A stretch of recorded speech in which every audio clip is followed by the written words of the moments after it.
अस्सलामुअलैकुम वरहमतुल्लाहि वबरकातुहू। अज़ीज़ तलबा, मैं मोहम्मद शहजाद ख़ान आप तमाम ही का अपने इस चैनल एस के एजुकेशन में खैर मकदूम करता हूँ।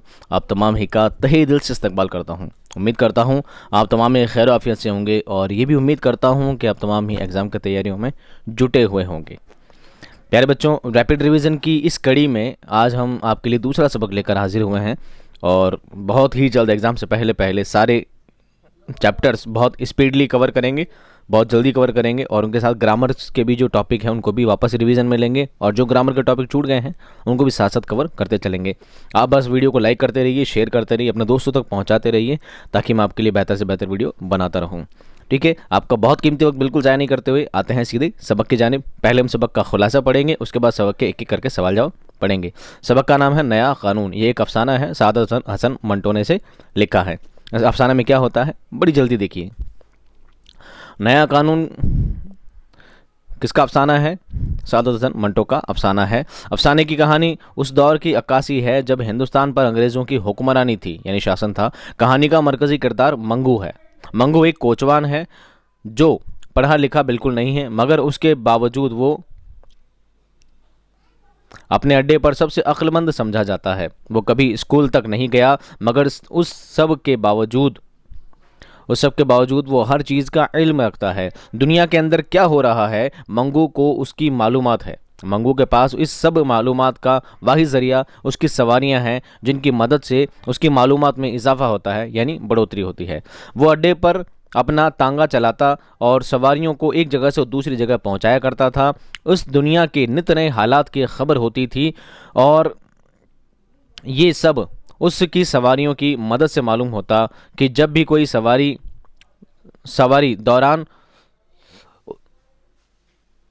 दौरान सफ़र मुख्तलिफ उमूर या हालात पर तबादला ख्याल करती तो वो उनकी बातें पूरी तवज्जो से सुनता था। इसी बिना पर उसे दुनिया के हालात की खबर रहती थी। मंगू को अंग्रेज़ों से शदीद नफ़रत है, यानी बहुत ज़्यादा नफ़रत थी, जिसकी वजह यह है कि वो हिंदुस्तान पर अपना सिक्का चलाना चाहते हैं। अंग्रेज़ों से उसकी नफ़रत का ये आलम है कि उसे उनकी शक्ल देखकर भी उल्टी का एहसास होता है। वो 1 अप्रैल से नए कानून के इंतज़ार में है। यकुम यानी 1 अप्रैल से नया कानून लगने वाला है, इसका वो इंतज़ार कर रहा है। एक रोज़ मंगू ने सवारी के मुंह से स्पेन में छिड़ने वाली जंग का सुना तो उसने अपने हलक़े में इस बात का जिक्र किया कि जल्द स्पेन में जंग छिड़ सकती है। जब स्पेन में जंग का आगाज़ हुआ तो मंगू की मालूमात पर सब लोग अश अश कर उठे, यानी हैरतज़दा हो गए।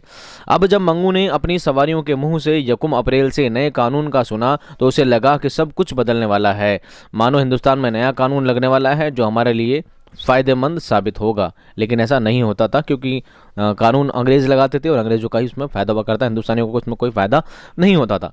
नए कानून का सोच कर ही मंगू के जिस्म में मुसर्रत की लहर दौड़ जाती थी, खुशी की लहर। मंगू ने इश्तराकी सरगर्मियों को इंडिया एक्ट के साथ जोड़कर नए कानून का नाम दिया। 1 अप्रैल को मंगू ने देखा कि उसे कुछ भी नया महसूस ना हो रहा था। वो नए कानून को अमली तौर पर देखना चाहता था।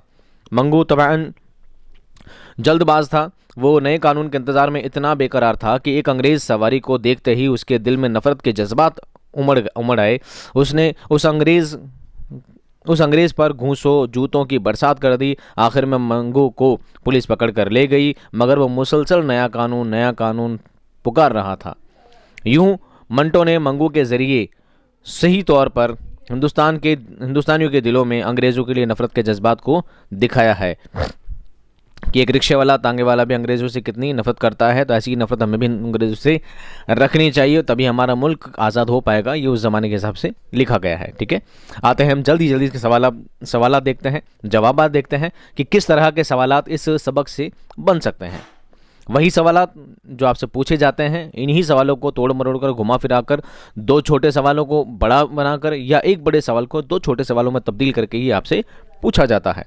चलिए देखते हैं सवाल। नया कानून के आने की खबर से मंगू कोचवान क्यों खुश था? जवाब, नया कानून आने से मंगू इसलिए खुश था कि उसे लगता कि नया कानून आने से बहुत कुछ बदल जाएगा, हिंदुस्तानियों को आज़ादी मिल जाएगी।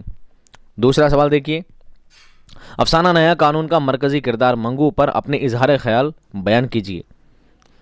जवाब देखिए, मंगू एक कोचवान है, यानी तांगा चलाता है, जो पढ़ा लिखा बिल्कुल नहीं है, मगर उसके बावजूद वो अपने अड्डे पर सबसे अक्लमंद समझा जाता था। वो कभी स्कूल तक नहीं गया, मगर उसके बावजूद वो हर चीज़ का इल्म रखता है। दुनिया के अंदर क्या हो रहा है, मंगू को इस बात की उसकी मालूमात है। मंगू के पास इस सब मालूमात का वाहिद ज़रिया उसकी सवारियां हैं, जिनकी मदद से उसकी मालूमात में इजाफा होता है।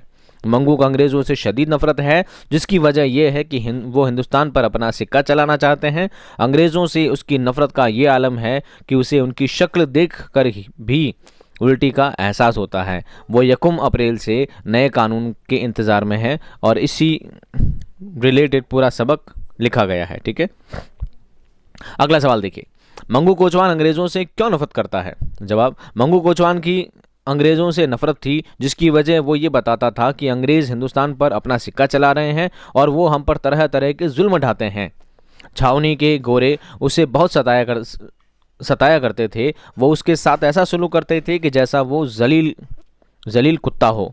उसके अलावा मंगू को उन गोरों का रंग हरगिज़ पसंद ना था। ना जाने क्यों उनकी सुर को सफ़ेद रंग देखकर मंगू को उल्टी आती थी। सबक में मतली आती थी, लिखा हुआ है ना, उल्टी आती थी। आखिरी सवाल देखिए, इन्हीं 2-4 सवालों से ही पूरा सबक ही मिलकर बना है और इन्हीं 2-4 सवाल से ही घुमा फिरा कर सवाल आपसे पूछा जाता है। सवाल देखिए, उस्ताद मंगू कौन था और उसे दुनिया के हालात की खबरें किस तरह मिला करती थी? जवाब, उस्ताद मंगू एक कोचवान था जो अड्डे पर अपना तांगा चलाता और सवारियों को एक जगह से दूसरी जगह पहुंचाया करता था। उससे दुनिया के नित नए हालात की खबर होती थी और ये सब उसे उसकी सवारियों की मदद से मालूम होता कि जब भी कोई सवारी दौरान सफ़र मुख्तलिफ उमूर या हालात पर तबादला ख्याल करती तो वो उनकी बातें पूरी तवज्जो से सुनता। उसी बिना पर उसे दुनिया के हालात की खबर रहती। ठीक है प्यारे बच्चों, अब क्या होता है, सबक के सवाल जवाब होते हैं कंप्लीट। आपको सिर्फ वीडियो को सुनना है, देखना है, समझना है और याद करने की कोशिश करनी है। वीडियो को ना सिर्फ खुद देखना है बल्कि अपने दोस्तों तक इसको ज़रूर शेयर करना है। आप जितने भी आपके सोशल अकाउंट्स हैं, चाहे आपके व्हाट्सअप स्टेटस हैं, फेसबुक है, इंस्टाग्राम है, आप किसी भी तरह अपने दोस्तों तक पहुँचाएँ ताकि वो भी इससे मुफाद हासिल कर सके, फ़ायदा हासिल कर सके। मैं मिलता हूँ एक नई वीडियो में एक ज़ोरदार और ज़बरदस्त कंटेंट के साथ। तब तक खुश रहिए, आबाद रहिए, खुदा हाफ़िज़।